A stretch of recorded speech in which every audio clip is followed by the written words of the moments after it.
Hello and welcome back to the channel, everyone. Today I have a bit of a different video for you, as the Norland developer has posted the next quarter's roadmap. This development update has some major changes being promised that I thought I would cover for you all. If you want to read the post for yourself, I'll link it in the description. Before we get started, if you have been watching my content for a while and haven't subscribed, please consider doing so now as well as ringing the bell icon so you can be notified on new uploads. It's the best and easiest way to support me as a smaller YouTuber who needs all the help possible with the algorithm. With that out of the way, let's get into it. The first thing the developer notes is that a few features from the previous quarter's roadmap are not quite done. There hasn't been too much information on these yet, but they are relatively straightforward, so I'll just move through them quickly now. The features includes unique guests who are meant to bring their own stories, barons which will have deeper feudal relationships with their lords, and walls which will help fortify the city. These are now expected in November and may even be towards the end of November. I'm sure we all hope these don't get pushed back any further than that,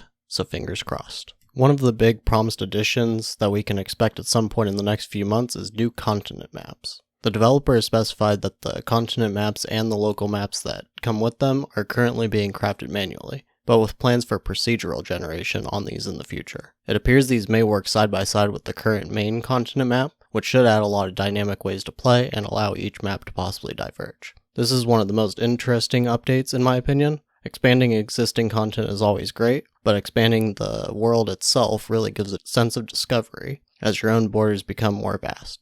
I can't wait to see how this changes an already great experience. Before I get to the next big addition, there's a few things that I feel are, again, self-explanatory but deserve a quick mention. There will be new resource buildings, new character traits, new knowledge, and Steam Deck support coming in the near future as well. This is great, as expanding on existing content is always one of the things that goes without saying for an early access title, but it can mess with balance, so hopefully these things are properly tested before being released. I'm sure Steam Deck users will appreciate support, but that generally doesn't affect most players and I don't have much to add as I don't use it myself. Next we'll move on to another ambitious plan, which is weather. The developer is planning to add seasons to the game, which will be incredible I think. I had already started to wonder why we are able to grow crops at all times with only fertility as well as events such as droughts affecting your farming. I personally can't wait for this to be done. On the other end of the spectrum, weather as well as time of day will soon have their own effects on warfare.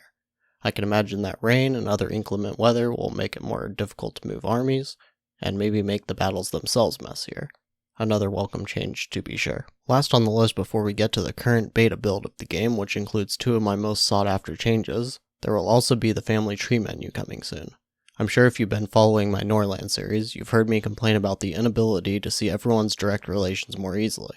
You can currently see their relations with people by city or by their friends, but there is no area to see who they are related to by blood or marriage. This is a must-have and will be welcome to see. With the main roadmap out of the way, we get into the changes that are available now by switching to the beta branch. Before we get to that, however, if you'd like to play with these changes, you need to right-click the game on your Steam library and click on Properties. From here, head over to the Betas tab, and then select the Unstable branch in the Beta Participation dropdown. I'm going to skip over the first section of the beta build for a moment in favor of my most anticipated features, but I'll jump back after that. If you choose to participate in the beta, you will be gifted with a massive change, as you will be able to summon your allies and vassals for joint attacks against enemies. The balance here is that you will not receive tributes from vassals for 3 days if you summon them. Free city allies will consider your relationships before agreeing to help. This is a big change and something that has bothered me for a while. You previously would only get help in city defenses, and more often than not it was less helpful than simply attacking instead, which they of course would not help you with. Another great thing is the update to the UI, which you should be seeing now. This looks fantastic to me, both the display of the allied army, but also that you are seeing the values of your army, such as equipment cost. I've always had a thing for cleaner UI, and this is possibly the cleanest UI work in the game so far. The next change we need to go over are rebellions. Current rebellions are something the AI will just create when conditions are just ripe. There's no way for the player to get involved other than to support it or not. With the newest beta update, this is no longer the case. You can decide to start your own rebellion against problematic kings.